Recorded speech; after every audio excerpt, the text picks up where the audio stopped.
Now, I want to explain brief biography of my father, late Shri Chavali Venkateswarlu గారు. 1904 సంవత్సరం ఆశ్వీజ బహుళ తదియా, దట్ ఈస్ అట్ల తది నాడు కీర్తిశేషులు శ్రీ మల్లికార్జున శాస్త్రి అండ్ శ్రీమతి రాజ్యలక్ష్మి దంపతుల ప్రథమ సంతతిగా తెనాలి తాలూకా కూచిపూడి గ్రామంలో మా నాన్నగారైన కీర్తిశేషులు చావలి వెంకటేశ్వర్లు గారి జననం. తెనాలి తాలూకా హైస్కూల్లో విద్యాభ్యాసం. ఇంటి పనులు చేసుకొనుచు తల్లి పాడిన శ్రీకృష్ణ లీలా తరంగాలు, జయదేవుని అష్టపదులు వినుటయే వీరి సంగీత ప్రతిభకు పునాదిరాళ్ళు. శృతిర్మాత లయః పితాః అన్నట్లు నాన్నకు సంగీత సాధనకు ప్రధాన లక్షణాలైన సూక్ష్మ శ్రవణశక్తి, శ్రావ్యమైన కంఠధ్వని జన్మతః వచ్చినవి. నాన్నగారికి శృతిలయాత్మకంగా విన్నపాటను యథాతథంగా పాడగలగటం చిన్నప్పటి నుంచి వెనతో పెట్టిన విద్య. విజయవాడ వీధిలో వెళ్తూ మా నాన్నగారి బేగడ రాగాలాపనను విని ముగ్ధులైన శ్రీ చిలకలపూడి వెంకటేశ్వర శర్మ గారు నాన్నగారికి సంగీత గురువు లేరన్న విషయమెరిగి తానే స్వయముగా సంగీతం నేర్పడానికి ఆహ్వానించినారట. వచ్చిన అవకాశమును స్వీకరించి తక్షణమే సంగీత సాధన మొదలుపెట్టినారు. తదనంతరం శ్రీ హరి నాగభూషణం గారి వద్ద సంగీత సాధనకు శిష్యరికం చేసినారట.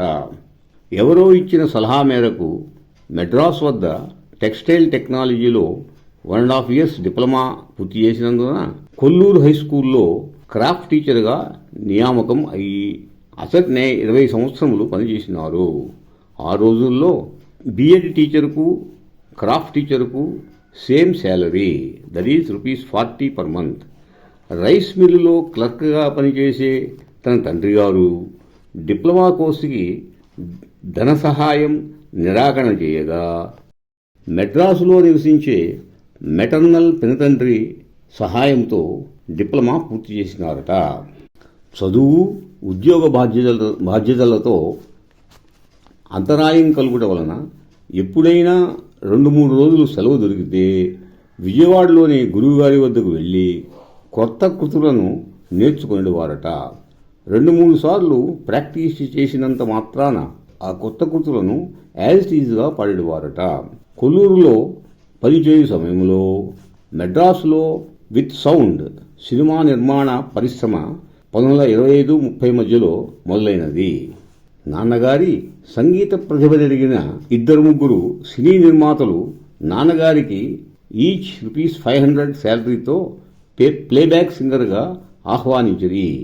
గురువుగారి అనుమతి కోరగా వద్దని చెప్పిరట. సంగీతము మోక్ష సాధన మార్గమే గాని ప్రాపంచిక సౌఖ్యప్రాప్తికి కాదని గురువుగారి సలహా. ఆ సలహా మేరకు వచ్చిన అవకాశమును సారీ అని రిజెక్ట్ చేసినారట. ఇది నాన్నకు వారి గురువుగారి మీద గల గౌరవము, శ్రద్ధాభక్తులకు నిదర్శనము. కాలక్రమేణా నాన్నగారు కొల్లూరు నుంచి గురజాల హైస్కూల్కు ట్రాన్స్ఫర్ అయినది. గురజాలలో పనిచేసే రోజుల్లో మా పినతండ్రి మరియు సంగీత విద్వాంసులు అయిన శ్రీ చావలి కృష్ణమూర్తి గారు మరియు మా నాన్నగారు ఊరు వెలుపల కూర్చొని శ్రీ సుబ్రహ్మణ్యాయ నమస్తే అను దీక్షితుల వారి కృతిని శ్రద్ధాభక్తులతో అండ్ శృతి లయాత్మకంగా మైమరిచి పాడుతుండగా ఓ నల్లత్రాచుపాము ఎదురుగా పడగ విప్పి నాట్యమాడినట. శిశుర్వేత్తి పశుర్వేత్తి వేత్తి గానరసం ఫణిహి అను ఆర్యుల సూక్తికి ఇది ఒక ప్రమాణము.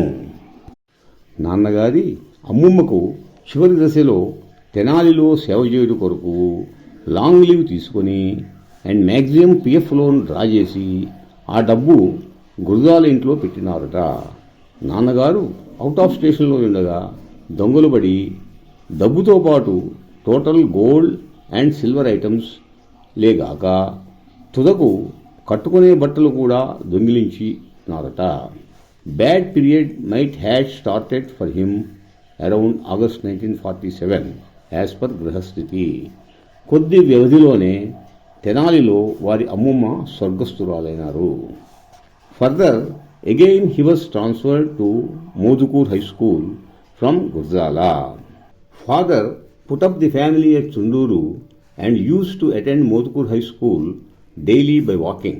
Financially, he was suffering a lot. While continuing his service and with his family, నిష్ఠతో కూడిన భక్తి మార్గంలో, దట్ ఈస్ శ్రీ త్యాగరాజ స్వామి కృతులను పాడుటలో ఎంజాయ్ చేయుచు, ఆ పాటల్లో నిగూఢమైన వేదాంతం లైఫ్లో పూర్తిగా ఫాలో అవుచు, అశాశ్వత బంధాల జీవితమునకు దూరముగా ఫాదర్ 13 సంవత్సరం చుండూరులో కష్టములతో కూడిన జీవనయాత్ర గడిపిరి. I know his difficult situations life very well at Chunduru. నాన్నగారి daily regular habits: 1. Early morning Krishna కెనాల్లో స్విమ్మింగ్తో పాటు స్నానం చేసి సంధ్యావందనాది అనుష్ఠానములు గావించి పార్థివలింగమునకు అభిషేకం చేయుట. 2. సంగీతము టీచింగ్ అండ్ ప్రాక్టీసింగ్. 3. వాకింగ్. 1952లో మా రెండవ అక్కయ్య గారి పెళ్లి చూపులకై చుండూరు మగపెళ్లివారు వచ్చి ఓకే అని పెళ్లి ముహూర్తము కూడా కొద్ది వ్యవధిలో పెట్టినారు. కానీ నాన్నగారి వద్ద చిల్లిగమ్మంత డబ్బు లేదట. డబ్బు అప్పుగా తెచ్చు ప్రయత్నములో నాన్నగారు అండ్ మా పెద్దన్నయ్య గారు తెనాలి వెళ్ళినారట. కానీ పెళ్లికి ముందు రోజు సాయంత్రం 5 గంటలకు మగపెళ్లివారు చుండూరు వచ్చినారట. అమ్మ గాబరాపడితే పురోహితులు గ్రామ ప్రెసిడెంట్ అండ్ మున్సబులకు ఈ విషయం చెప్పగా ఆ ఊరి పెద్దలు భక్తి మార్గములో పరమ నిష్ఠాగరిష్ఠుడు అండ్ గొప్ప సంగీత విద్వాంసుడు అయిన ఆ బ్రాహ్మణుని ఇంట పెండ్లి ఆగుటకు వీలు లేదు అని నిశ్చయించి వారే సొంతముగా పూనుకొని పెళ్లికి ఆల్ అరేంజ్మెంట్స్ చేయుచున్నారట, ఇంక్లూడింగ్ భోజనములు. కష్టం మీద 1000 రూపాయలు ఒక స్నేహితుని వద్ద అప్పు దొరకగా నాన్న రాత్రి 9 గంటలకు చుండూరు వాపసు రాగా పరిస్థితి ఈ విధముగా ఉన్నది. నెక్స్ట్ డే పెళ్లి సవ్యముగా జరిగినది. దీనినే దైవం మనుష్య రూపేణ అని పెద్దలందరూ. అందుకే కక్కు వచ్చినా కళ్యాణం వచ్చినా ఆగదని సామెత. ఫర్దర్గా ఇంట్లో ఉన్నది పిల్లలకు సరిపెట్టి మా తల్లిదండ్రులు పస్తులున్న రోజులు ఎన్నెన్నో నాకు కూడా బాగుగా తెలుసు. కానీ ధర్మాచరణను నాన్నగారు భక్తి మార్గము ఎన్నటికీ వెళ్ళలేదు. నాన్న అడుగుజాడలలో అమ్మ నడుచుకునేది. శ్రీ త్యాగరాజస్వామి పూర్వీకులు నెల్లూరు ఏపీకి చెందినవారు. త్యాగరాజస్వామి తిరువాయూరులో 24,000 కృతులు తెలుగులో రచించి పాడిరి. మరి వారి కృతులకు కర్ణాటక సంగీతం అనే పేరు ఎలా వచ్చిందని నా చిన్నప్పుడు నాన్నను అడుగగా వారి రిప్లై, కర్ణాటక సంగీతం అంటే కర్ణపేయమైన సంగీతం, దట్ ఈస్ చెవులకు శ్రావ్యమైన మరియు ఇంపైన సంగీతం, కానీ కర్ణాటక స్టేట్కు చెందినది కాదు.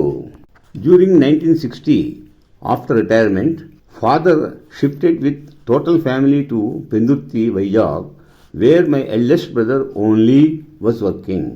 In 1962, one day, my father was teaching a kruti to my Pedda Vadina Garu and to my third sister at Pendurthi. I was listening by sitting there, and my lost brother was with me. All of a sudden, lost brother, aged about 4 years, stood up and jumped on the tambura, and its head was broken. Then father said like this, "The purpose of my life coming to this world is over, and my head also will be broken shortly." Within a few months, he suffered with severe headache as a small tumor was developed in his brain. His skull was to be operated at KGH Vizag Hospital during 1962. But after 1 year, again he suffered with headache and expired on 7th November 1963 at Tenali, where my second brother, Dr. C.H.S. Sastry Garu, was working as a medical officer in Tenali municipality in those days.